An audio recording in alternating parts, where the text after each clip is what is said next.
أليس جهنم مثوى للكافرين والذين جاهدوا فينا لنهدينهم سبلنا وإن الله لمع المحسنين آمنت بالله صدق الله العظيم اللهم صل على سيدنا مولانا محمد وعلى آل سيدنا مولانا محمد كما صليت على إبراهيم وعلى آل إبراهيم إنك حميد مجيد اللهم صل على جميع الأنبياء والمرسلين وعلى الملائكة المقربين وعلى سائر الصحابة والتابعين وعلى عباد الله الصالحين۔ اللہ کے پاک کلام قرآن مجید میں یہ 21واں پارہ ہے اور 21ویں پارے میں سورہ العنکبوت میں یہ آخری رکوع ہے سورہ مبارک کا، جبکہ آیت نمبر 64 سے لے کر آیت نمبر 69 تک تقریباً 5 آیات ہیں جو آج کے ہمارے خطبہ جمعہ کی زیر مطالعہ ہوں گی۔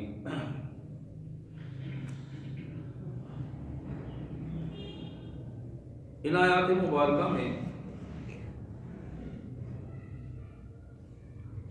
ایک بڑا اہم موضوع کائنات کے مالک نے اپنے بندوں سے ڈسکس کیا ہے، اور وہ اہم موضوع یہ ہے کہ دنیا میں تمہیں ہم نے آزمائش کے لیے بھیجا ہے۔ یہ ایسا وقت ہے جو آزمائش کا وقت ہے اور تھوڑا سا وقت ہے۔ دنیا کو اس کی اپنی حیثیت کے مطابق سمجھو اور اس سے اتنا فائدہ اٹھاؤ جتنا ہم نے تمہیں بتا دیا ہے، اور باقی ڈسپلن میں رہتے ہوئے، قانون کی پابندی کرتے ہوئے تم اپنے اللہ کے فرمانبردار بن جاؤ اور رسول اللہ کے اسوہ کے مطابق اپنے آپ کو بنا لو۔ یقیناً اس اسوہ میں تمہاری زندگی دنیا میں بھی خوبصورت گزرے گی اور آخرت میں بھی خوبصورت گزرے گی۔ اور آخری آیت میں کائنات کے مالک نے بڑا خوبصورت بتایا کہ اگر تم اپنی زندگی کو ہمارے لیے لگا دو، اس زندگی کو جہادی زندگی بنا دو، تو پھر اس دنیا اور آخرت کے سارے راستے ہم تمہارے لیے آسان کر دیں گے۔ اور ایسا بندہ محسن ہے جو ایک قدم آگے بڑھ کر اپنے اللہ کے لیے قربان ہونے کے لیے نکل آتا ہے، اور ایسے فرد کے لیے اللہ کا یہ حکم ہے کہ وَإِنَّ اللَّهَ لَمَعَ الْمُحْسِنِينَ، ایسے محسنوں کے ساتھ اللہ خود ہوتا ہے، اللہ کی ساری مدد اور رحمت ان کے ساتھ ہوتی ہے۔ یہ وہ پس منظر تھا جو ان آیات کے حوالے سے میں نے آپ کے سامنے رکھا۔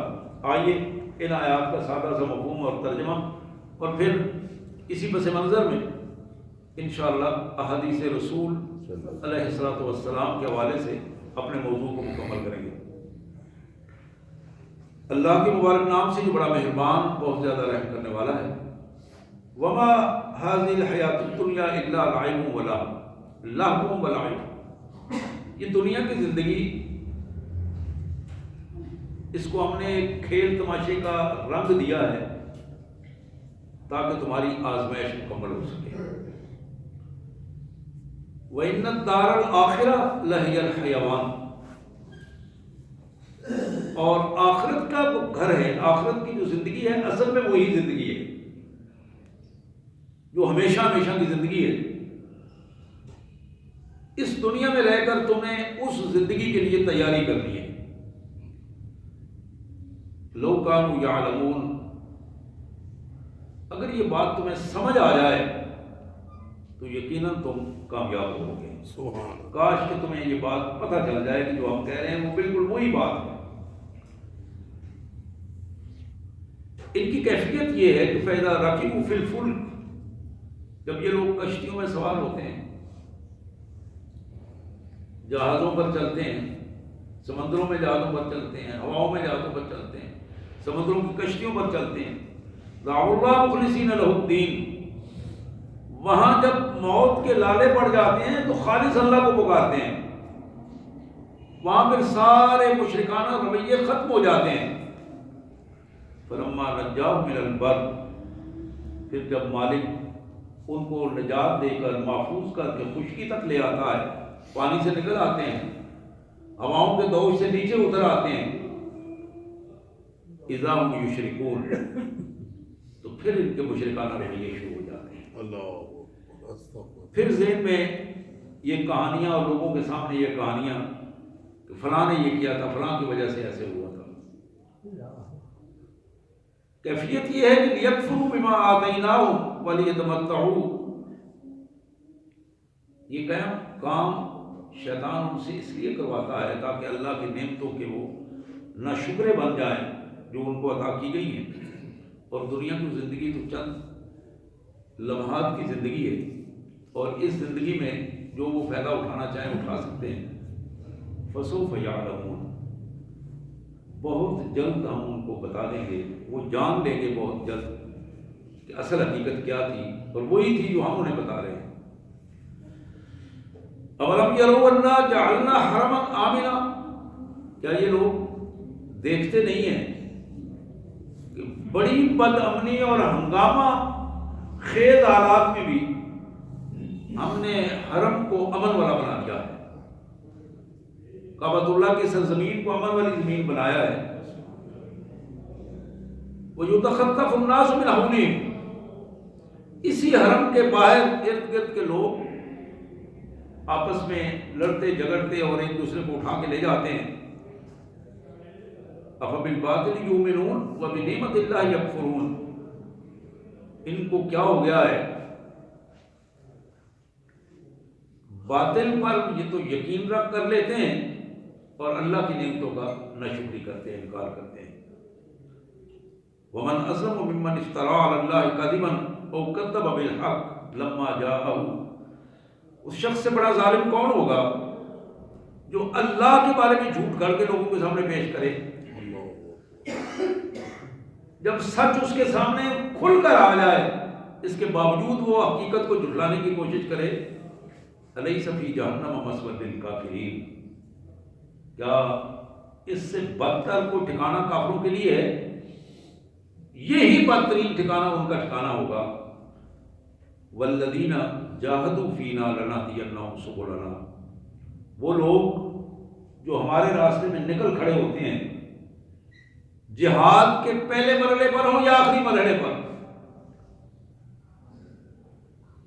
جب اس جہاد کی نیت سے اللہ کے لیے نکل کھڑے ہوں، اللہ کے لیے اپنے آپ کو قربان کرنے کا جذبہ لیے اپنے معاشرے میں نکلے اور باطل کے سامنے پہنچے، لَنَهْدِيَنَّهُمْ سُبُلَنَا. یقیناً ہم ان کے لیے ایسے راستوں کی رہنمائی کرتے ہیں، ایسے ایسے راستے کھول دیتے ہیں اپنی رحمتوں کے ساتھ، ان کو اس دنیا اور آخرت میں کوئی پریشانی نہیں ہوگی. وَإِنَّ اللَّهَ لَمَعَ الْمُحْسِنِينَ. یقیناً جو لوگ آگے بڑھ کر اللہ کے احکامات کو تسلیم کرتے ہیں، اللہ ان کے ساتھ ہے. سبحان اللہ وبحمدہ، سبحان اللہ العظیم وبحمدہ، نستغفر اللہ یا کریم یا ارحم الراحمین یا ذا الجلال والاکرام. وصلی اللہ علی النبی وعلی آلہ واصحابہ اجمعین.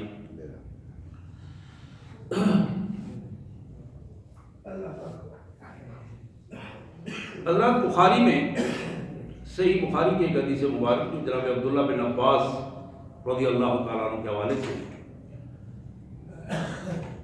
نبی رحمت محسن انسانیت صلی اللہ علیہ وسلم نے فرمایا، نعمتان مغبون فیہا کثیر من الناس، الصحہ والفراغ.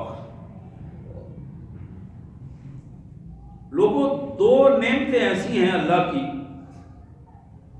اللہ کی دی ہوئی دو نعمتیں ایسی ہیں کہ بہت سارے لوگ ان نعمتوں سے فائدہ نہ اٹھاتے ہوئے ہلاکت اور تباہی کی طرف جا رہے ہیں.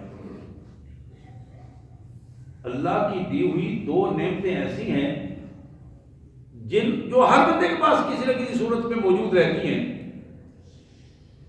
لیکن وہ بڑے بدبخت لوگ ہیں، اکثریت لوگوں کی ان دونوں نعمتوں سے فائدہ نہ اٹھاتے ہوئے اپنے آپ کو ہلاکت، تباہی اور خسارے کی طرف لے جا رہے ہیں۔ پہلی چیز ہے تندرستی، الصحت، اور دوسری چیز ہے فراغت۔ جھنجھوٹوں سے بچ کر ایک آدمی کے پاس وقت ہے، اس وقت کو اگر اللہ کے لیے استعمال نہیں کرتا، اچھی صحت ہے اور صحت کو اللہ کے لیے استعمال نہیں کرتا، تو یہ وہ تباہی اور بربادی اور ذلت اور رسوائی کا نمونہ ہے۔ جب یہ وقت گزرے گا یا آزمائش کی گھڑیاں ختم ہوگی تو پھر گرفت کی ایسی پوزیشن شروع ہوگی، اور پھر یہ تو کام دنیا میں بھی ہوتا ہے۔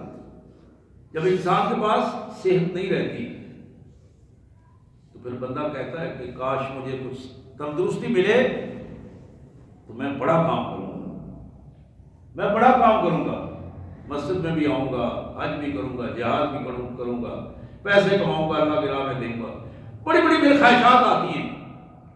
محمد کریم صلی اللہ علیہ وسلم نے فرمایا اصل عقل مند بندہ وہ ہے جو اپنی صحت کو، تندرستی کو اپنے مالک کے لیے لگا دیتا ہے، اپنے اللہ کے دین کی تنفیذ کے لیے اپنے آپ کو دنیا میں لے کے آتا ہے اور لوگوں تک پہنچتا ہے، ان کو دین کی اہمیت بتاتا ہے، اور دین کی حقیقت بتاتے ہوئے جب یہاں تک کہ بلاخر باطل کے سامنے معاملہ آتا ہے تو باطل کے سامنے بھی پورے قد کے ساتھ کھڑا ہوتا ہے۔ نعمتان مقبول فیہا کثیر الناس کثیر من الناس، دو نعمتیں بڑی اہم ہیں اور اکثر لوگ ان دونوں نعمتوں کے حوالے سے خسارے، ذلت، رسوائی اور ہلاکت کا سودا کر رہے ہیں۔ الصحت والفراغ، ایک تندرستی ہے اور دوسرا فراغت ہے، وقت کا مل جانا۔ بہت سارے لوگ ہیں، آپ دیکھتے ہیں کہ رات کو 12-1 بجے تک آتے ہیں تھکے ٹوٹے ہوئے، آ کے بستر پہ لیٹنا اور کھانا بھی اسی بستر پہ رکھنا اور پھر اسی کیفیت میں، اور صبح سویرے نکل جانا، کہاں جا رہا ہوں؟ منڈی جا رہا ہوں، کہاں جا رہا ہوں؟ وہاں سودا خریدنا ہے، وہاں جا کے دودھ لے کر آگے بیچنا ہے، یعنی ایسی کیفیات سارا دن 24 گھنٹے میں 18-20 گھنٹے وہ مسلسل مصروفیت ہے۔ اور لیکن ایسے لوگ آپ کے سامنے موجود ہیں، اللہ نے ان کو رزق دیا ہوا ہے، کام بھی کوئی نہیں کرتے اور اللہ کا کام بھی نہیں کرتے۔ اس سے بڑا مسئلہ یہ ہے اللہ نے وسائل بھی دیے ہیں، صحت بھی دی ہے، ان وسائل اور صحت درست ہونے کے باوجود اللہ کے کام کے لیے نکلنا بھی بڑا مشکل ہو جاتا ہے۔ اپنے ہی محلے میں، اپنی ہی گلی میں کسی بھائی کے پاس جا کر اس کی اصلاح کے لیے کوشش کرنی، وقت نکال کر چلے جانا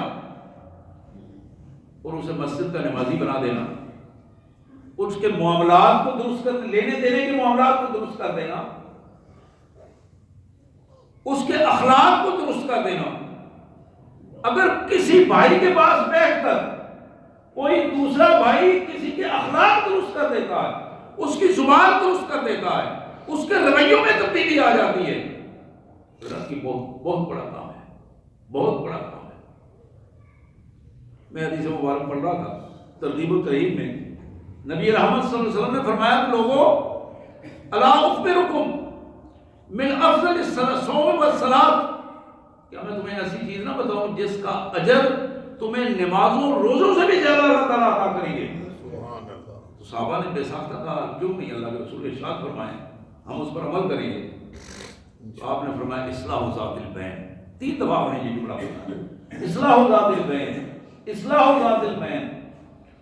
2 بھائی، 2 بہنیں، میاں بیوی، برادریاں، جہاں کہیں بھی لڑ جھگڑ کر الگ ہو گئے ہیں، اور ایک بندہ ایسا ہے، چند آدمی ایسے، ایک بندہ ہی اس نے پوری کوشش کی، افراد کو ملایا، ان میاں بیوی کے جھگڑے کو ختم کیا، برادریوں کے جھگڑے کو ختم کرنے کی کوشش کی۔ میرے آقا صلی اللہ علیہ وسلم نے فرمایا کہ نمازوں روزوں سے زیادہ اللہ اس کو اجر عطا فرمائیں گے۔ اور پھر فرمایا فَإِنَّ فَسَادَ ذَاتُ الْبَيْنِ هِيَ الْحَالِقَةُ، اور جو شخص 2 لڑائی والے الگ الگ جو ہو گئے ہیں، میاں بیوی ہیں، بھائی بھائی ہیں، بہن بھائی ہیں، رشتہ دار ہیں، دوست ہیں، ان کے درمیان مزید فساد پھیلاتا ہے، مزید لڑائی جھگڑا پیدا کر دیتا ہے، پہلے ہی دور ہے اور زیادہ دور کر دیتا ہے۔ میرے آقا نے فرمایا یہ الحالیہ، یہ ایسا ہے کہ جس طرح سر کے بال مونڈ کر بالکل جلد نکل آتی ہے، اللہ تعالیٰ اس کے بڑے سے بڑے نیکیاں جو ہیں اس کو بھی ان بالوں کی طرح ختم کر دیتے ہیں، مونڈ دیتے ہیں، اس کے بعد کچھ نہیں بچتا۔ فساد ذات البین ایسا عمل ہے جو انسان کی نیکی کو تباہ و برباد کر دیتا ہے، اور یہ کچھ لوگوں کو بڑا مشغلہ ہوتا ہے، بڑا مشغلہ ہوتا ہے۔ حضرات، میرے پیارے آقا صلی اللہ علیہ وآلہ وسلم کی یہ حدیث جو بخاری اور مسلم میں جناب عمر بن عوف رضی اللہ تعالیٰ عنہ کے حوالے سے اللہ کے رسول صلی اللہ علیہ وسلم نے فرمایا فواللہ لن فقر اخشى علیکم ولکن اخشى علیکم ان تبسط علیکم الدنیا بسطت علی من کان قبلکم فتنافسوها کما تنافسوها وتہلککم کما اہلکناہم۔ میرے آقا صلی اللہ علیہ وسلم نے فرمایا کہ مجھے اس بات کا کوئی خوف نہیں کہ میری امت محض فقر کی وجہ سے مر جائے گی، بھوکے ہونے کی وجہ سے مر جائے گی۔ مجھے اس چیز کا خوف ہے کہ دنیا کے دروازے تم پر کھول دیے جائیں گے، پیسہ اور وسائل تمہارے پاس آئیں گے، لیکن اس پیسے اور وسائل کے آنے کے بعد تم اس میں غرق ہو جاؤ گے، تم دنیا میں لگ جاؤ گے، دو دو چار چار ہاتھوں سے دنیا کو سمیٹو گے، حرام و حلال کا خیال کرنے کے بغیر ہی اسے سمیٹو گے۔ فتنافسوا، اور پھر فرمایا کہ اس کی مثال بالکل اس طرح ہے جس طرح تم سے پہلے لوگوں پر اللہ تعالیٰ نے اسی طرح دنیا کے دروازے کھولے اور پھر وہ دنیا کو سمیٹتے ہوئے اللہ کو بھی بلا دیا، انہوں نے اللہ کے رسولوں کو بھی بلا دیا، اللہ کے پیغام کو بھی بلا دیا، دین کو بلا دیا، اور پھر نتیجہ کیا نکلا؟ اللہ نے ان کو تباہ و برباد کر دیا، ہلاک کر دیا۔ اور یہاں اللہ کے رسول صلی اللہ علیہ وسلم نے فرمایا کہ تم بھی اسی راستے میں چلو گے۔ مجھے اپنی امت میں جو خدشہ ہے، جس چیز سے میں خوف زدہ ہوں کہ میری امت بھی کہیں انہی کے پہلے کے راستوں پر نہ چلے، کہ جیسے جیسے دولت آتی چلی جائے ویسے ویسے اس کے رویے بدلتے چلے جائیں، اور وہ اپنے آپ کو بلاتا چلا جائے، وہ اپنے آپ کو انسانیت کے رویوں سے بھی دور کر لے، اللہ کو بلا دے، اللہ کے رسول کو بلائے، اللہ کے دین کو بلا دے۔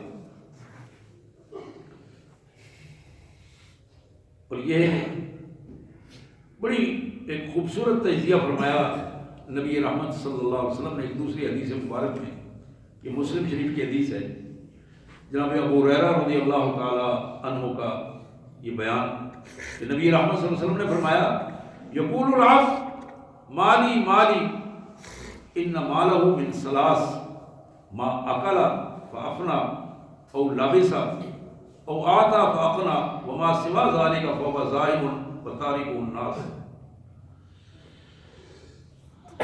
آپ نے فرمایا کہ ساری عمر بندہ یہی کہتا رہتا ہے میرا مال میرا مال، وہ بیلنس شیٹ لاؤ دیکھو کتنے پیسے بینک میں جمع ہوئے ہیں، کتنے آ گئے ہیں، کتنے چلے گئے ہیں، وہ کہاں سے پیسہ آنا تھا، وہ آ گیا کہ نہیں، یکم آ گئی ہے، پہلی آ گئی ہے، وہ سمیٹا ہے پیسہ کہ نہیں سمیٹا۔ اس بینک بیلنس کو بڑھانے کی فکر میں، زمینیں خریدنے کی فکر میں، دکانیں بنانے کی فکر میں، فیکٹریوں پہ فیکٹریاں بنانے کے چکر میں مالی مالی ایک ہی رٹ لگائی ہوئی اس نے، اور اس رٹ کے پیچھے پڑا ہوا ہے۔ آپ نے فرمایا سن لو، بندے کا مال اس کی تین قسمیں ہیں۔ زندگی میں جو اس نے کھایا وہ کھا کر فنا ہو گیا، ختم ہو گیا، جو اس نے پہن لیا پہن کر پرانا کر دیا، وہ کپڑے پھٹ گئے، اور جو اس نے اللہ کی راہ میں دیا، اللہ کی رضا کے لیے اس نے خرچ کیا، اور آپ نے فرمایا لوگوں یہ بات یاد رکھو، اس کا مال صرف وہی ہے جو اس نے اللہ کی رضا کے لیے دیا، اور اس کے علاوہ جو بھی وہ چھوڑے گا وہ لوگوں کے لیے چھوڑے گا، اور لوگ اس کو کس طرح استعمال کرتے ہیں یہ اس کے مرنے کے بعد اسے اندازہ نہیں ہوگا کہ پیچھے کیا ہوگا۔ وہ مال اس کے مرنے کے بعد اس کے لیے عذاب بن جائے گا، یہ اس کے لیے صدقہ جاریہ بنے گا۔ اسی طرح بخاری کی جو مسلم شریف میں موجود ہے، مشکات میں بھی موجود ہے، ایک اور حدیث جس میں جناب انس بن مالک رضی اللہ تعالیٰ عنہ کہتے ہیں کہ میرے پیارے آقا صلی اللہ علیہ وسلم نے فرمایا یتبع المیت ثلاثہ، بندہ جب مر جاتا ہے اور اس کو لے جاتے ہیں تدفین کے لیے، 3 چیزیں اس کے ساتھ جاتی ہیں۔ میت جا رہی ہے، کندھے پہ کندھا دیا جا رہا ہے، آگے اٹھا کے لے جا رہے ہیں، 3 چیزیں اس کے ساتھ جا رہی ہیں۔ یہ کہانی نہیں ہے کہ میں سنا رہا ہوں، یہ محمد رسول اللہ صلی اللہ علیہ وسلم کے اپنے حقیقی الفاظ ہیں۔ میں پہلے بھی بات کرتا ہوں کہ یہ بڑی خوش قسمتی ہے کہ میں وہ الفاظ آپ کے سامنے اپنی اس گناہگار زبان سے نکال کر بتا رہا ہوں، اور آپ سن رہے ہیں جو 1500 سال پہلے محمد کریم صلی اللہ علیہ وسلم کی زبان مبارک سے نکلے تھے۔ ان الفاظ کو سننا، ان الفاظ کو سنانا اور ان پر عمل کرنا کمال اللہ تبارک و تعالیٰ کے ہاں اجر کا باعث ہے۔ یہ الفاظ نبی رحمت صلی اللہ علیہ وسلم کے ہیں، یتبع المیت ثلاثہ، میت کے پیچھے پیچھے 3 چیزیں جاتی ہیں۔ فیرجو اثنان ویبقى معه واحد، جب وہ قبر میں دفن ہو جاتا ہے 2 واپس آ جاتی ہیں، 1 اس کے ساتھ جاتی ہے۔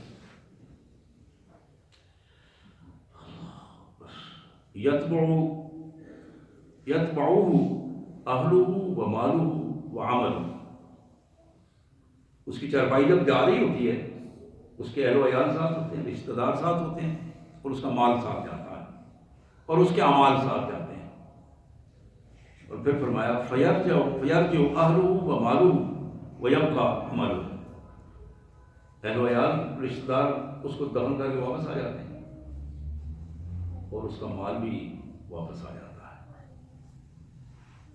باقی جو وہاں اس کے ساتھ جو چیز گئی ہے وہ صرف اس کے صالح اعمال ہیں یا برے اعمال ہیں، دونوں صورتوں میں۔ اور یہ بھی آپ کے علم میں ہے کہ وہ اعمال جو وہ لے کے جا رہا ہے، ان اعمال کا جو پہلا مرحلہ اس کے سامنے آئے گا، ایک تو موت کے ساتھ ہی وہ چیزیں سامنے، سکرات الموت، غمرات الموت وہ اسے بتا دیتی ہے، آنکھیں پتہ چل جاتی ہیں۔ اور دوسری اہم بات یہ ہے کہ جب منکر اور نکیر کے سامنے اس نے پیش ہونا ہے قبر میں، وہی سارا سلسلہ۔ میں ایک اور حدیث پڑھ رہا تھا، اللہ کے رسول صلی اللہ علیہ وسلم نے فرمایا لوگوں قبر کی پہلی رات انتہائی مشکل رات ہے، بڑی مشکل رات ہوگی، پہلی رات، اس کے لیے تیاری کرو۔ قبر کی پہلی رات بڑی مشکل رات ہوگی، اس کے لیے تیاری کرو۔ بخاری میں جناب عبداللہ بن مسعود رضی اللہ تعالیٰ عنہ کی روایت کرتا ہے ایک اور حدیث مبارک، حضور نے ایک دن پوچھا ساتھیوں سے ایکم مال وارثی احب الیہ من مالی، ذرا بتاؤ کہ تم میں سے کون ہے ایسا جس کو اپنے مال سے زیادہ پسندیدہ مال وارث کا مال لگتا ہے جو اس کے حصے میں اس کے مرنے کے بعد آتا ہے، وراثت میں جو کچھ ملتا ہے۔ قالوا یا رسول اللہ ما منا احد الا مالہ احب الیہ من مال وراثی، کہنے لگے اللہ کے رسول یہ تو ہم میں سے ہر شخص جو کچھ اس کے پاس ہے وہ تو ہے، تو وہ زیادہ سے زیادہ اس کا خواہش مند ہوتا ہے کہ مجھے وراثت میں زیادہ سے زیادہ مال ملے، اس کے لیے وہ پورے آتما مارتا ہے اور اس کا بڑا محبوب مال ہے۔ قال فإن مالہ ما قدم ومال وارثہ ما أخر، لوگوں اس مال کی فکر کرو جو تمہارا ہے، اور وہ صرف وہ ہے جو اللہ کی رضا کے لیے تم نے آپ خرچ کیا ہے، جو تم چھوڑ گئے ہو وہ وارثوں کا مال ہے، وہ تمہارا نہیں ہے۔ تمہارا اس سے کوئی تعلق نہیں. اپنے اس رزق حلال کو کمائے ہوئے محفوظ کر لو، اور اس کی حفاظت کا ایک ہی طریقہ ہے اللہ کی رضا کے لیے اسے صرف کرو. اللہ کی رضا کے لیے جب صرف کرو گے، اللہ کی خوشنودی کے لیے اسے صرف کرو گے، اللہ کے دین کے لیے خرچ کرو گے، اپنے گلی محلے میں ارد گرد دیکھ کے اپنے رشتہ داروں کے ساتھ صلہ رحمی کرو گے، اپنے علاقے کے باہر غریبوں کے ساتھ صلہ رحمی کرو گے، تم حیران ہو جاؤ گے کہ تمہارے اندر وہ خرچ کیا ہوا مال کیسی خوشی تمہیں دیتا ہے، کتنا اطمینان دیتا ہے، اور اس مال کی کتنی قیمت ہے اللہ کے ہاں، اس کا تم تصور نہیں کر سکتے. مسند احمد، جامع ترمذی اور مشکات کی ایک بڑی معروف حدیث نبی رحمت صلی اللہ علیہ وسلم سے جناب ابو ہریرہ رضی اللہ تعالیٰ عنہ نے روایت کی ہے. آپ نے ایک دن جناب ابو ہریرہ بھی بیٹھے تھے، باقی ساتھی بیٹھے تھے. آپ نے فرمایا من یاخذ عنی ہؤلاء الکلمات فیعمل بہن او یعلم من یعمل بہن قلت انا یا رسول اللہ. ابو ہریرہ کہتے ہیں کہ حضور صلی اللہ علیہ وسلم نے فرمایا تم میں سے کون ایسا ہے جسے میں یہ کلمات چند باتیں بتاؤں اور وہ خود اس پر عمل کرے، یا پھر ایسے بندے کو بتائے جو اس پر عمل کرے، اس کے کہنے پر وہ اس پر عمل کرے. یعنی ایک ایسا پہلو کہ یہ دعوت چلتی رہے اور وہ خود بھی عمل کرے اور دوسروں تک بھی پہنچائے. تم میں سے کون ہے؟ ابو ہریرہ کہتے ہیں قلت انا یا رسول اللہ، میں نے عرض کیا اللہ کے رسول صلی اللہ علیہ وسلم میں آپ کی خدمت کے لیے حاضر ہوں، آپ مجھے ارشاد فرمائیں، میں اس پر عمل بھی کروں گا اور آپ کے ان ارشادات کو پہنچاؤں گا بھی.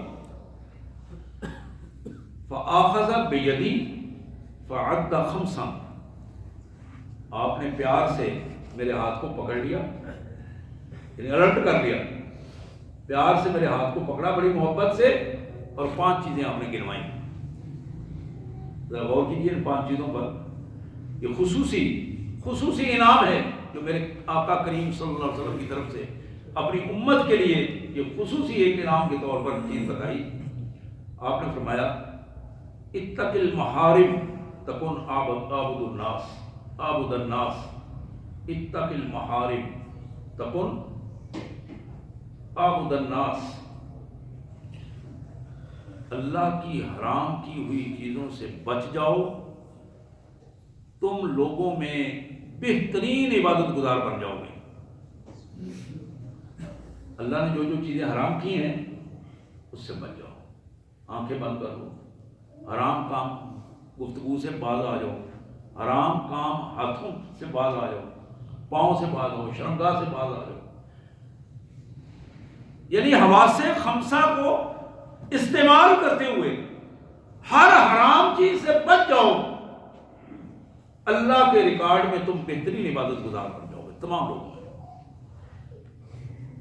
یہ بات یعنی حرام سے بچنا یہ بذات خود ایک بہت بڑی عبادت ہے. ہم عموماً سمجھتے ہیں شاید حرام وہی ہے جو مرغی حرام ہو جاتی ہے، یا صرف حرام وہ ہے جو عمومی طور پر شراب کی صورت میں مل جاتی ہے، یا اس طرح کی چیزیں. میرے بھائیوں، حرام عقیدہ بھی حرام ہے، حرام عبادات بھی حرام ہے، حرام معاملات بھی حرام ہے، حرام رویے اور اخلاق بھی حرام ہے. ہر وہ چیز جس سے اللہ اور اللہ کے رسول نے منع کر دیا وہ حرام ہے. اس سے بچ جانا اللہ کے ہاں بہت بڑا عبادت گزار کا درجہ حاصل کر لیتا ہے. پھر آپ نے ارشاد فرمایا ورز بما قسم اللہ لک تکن اغنى الناس.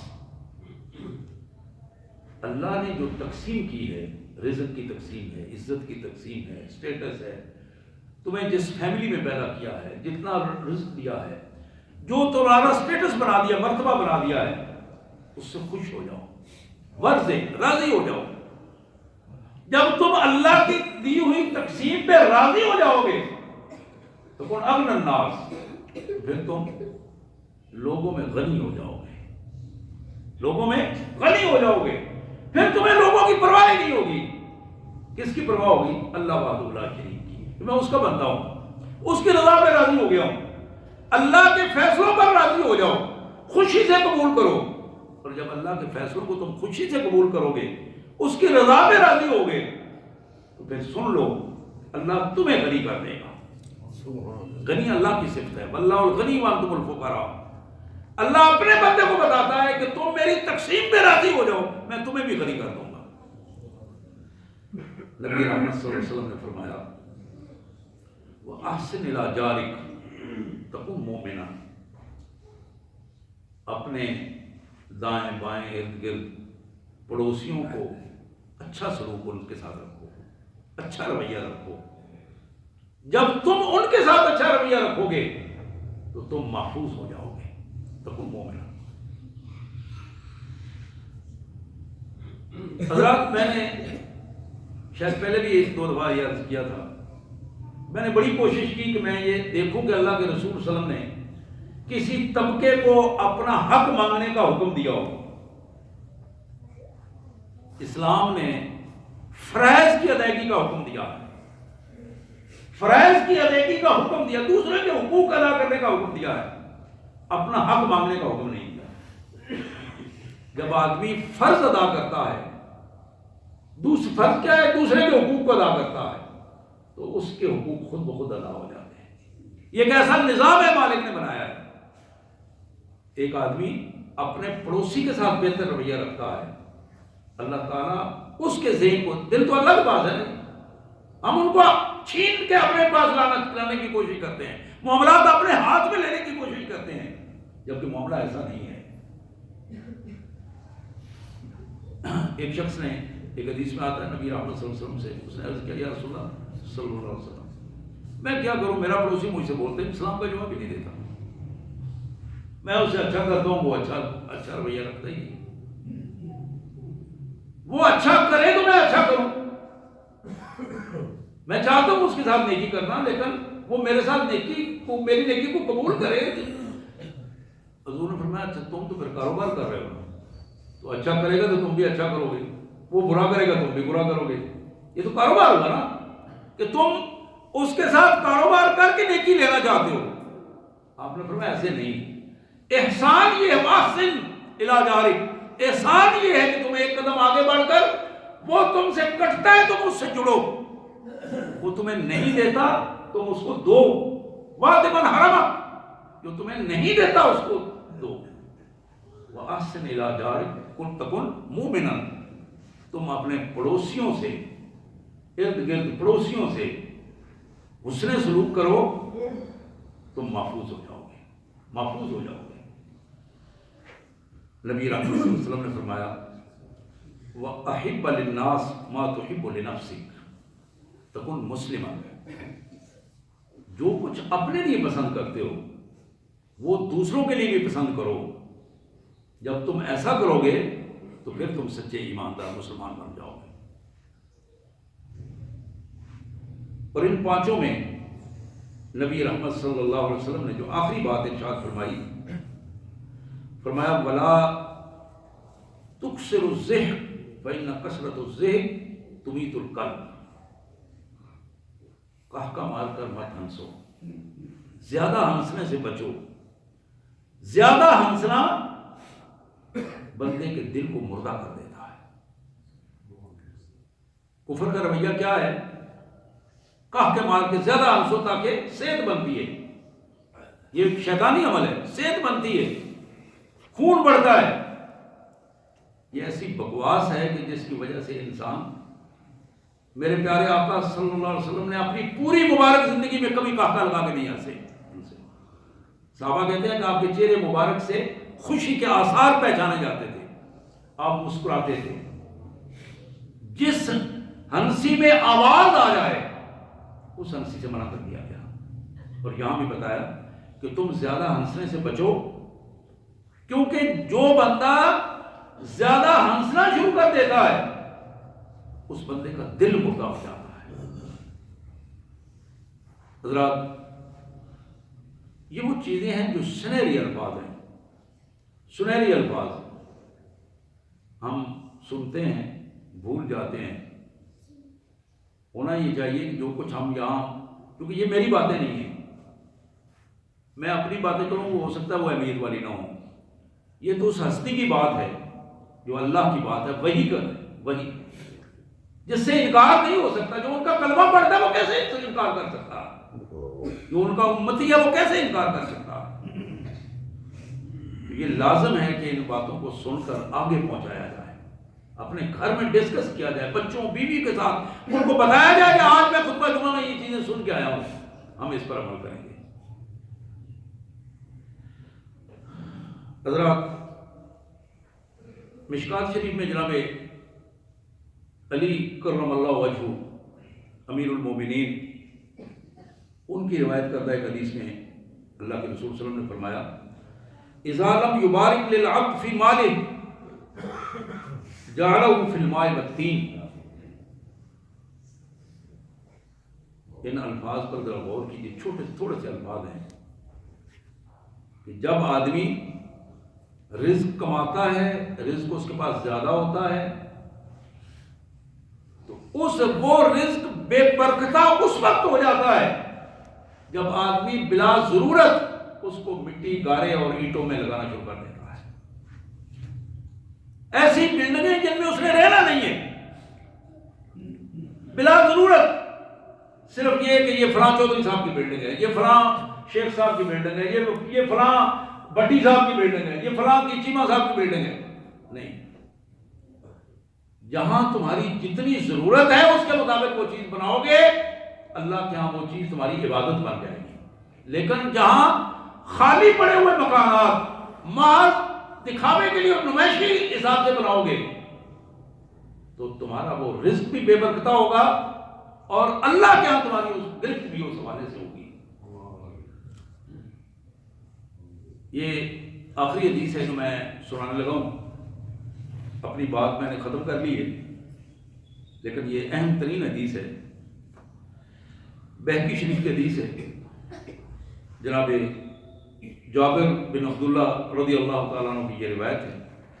حضور صلی اللہ علیہ وسلم نے فرمایا ان اخوف ما اتخوف علی امت الہوا وطول الامل.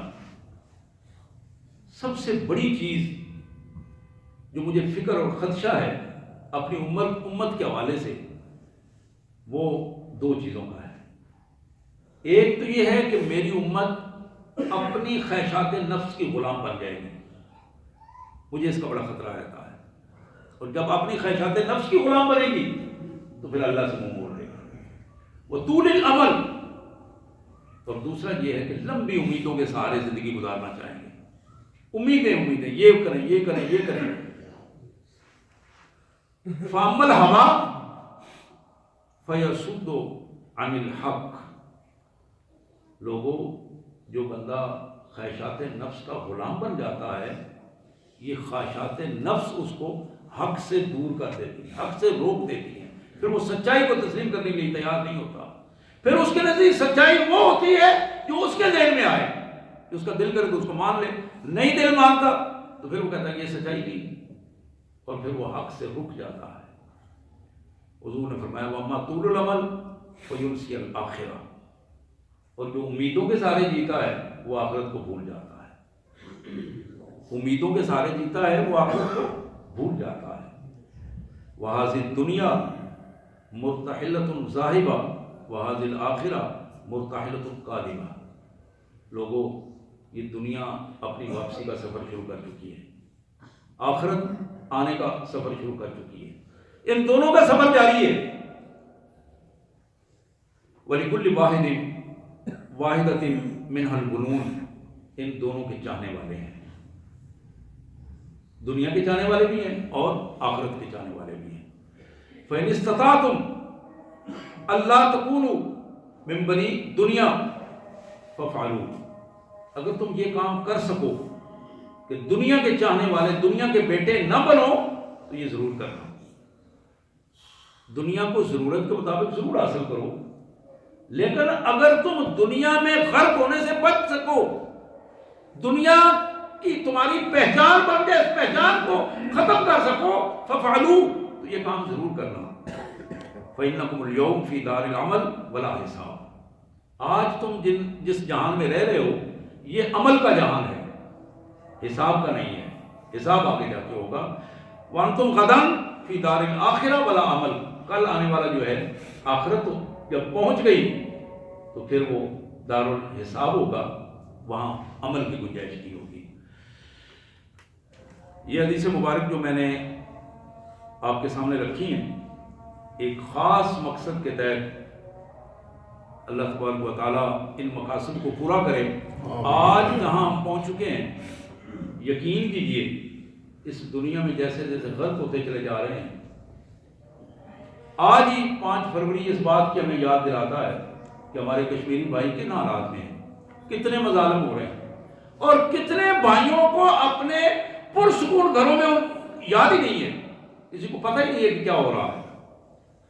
اسلام کے نام پر کس کس کے ساتھ ظلم ہو رہا ہے. کشمیر اپنی جگہ پہ ہے، برما اپنی جگہ پہ ہے اور مختلف جگہ پر، لیکن ان سب میں جہاں جہاں ہماری ذمہ داریاں تھیں وہ ذمہ داریاں کیوں ادا نہیں ہو رہی؟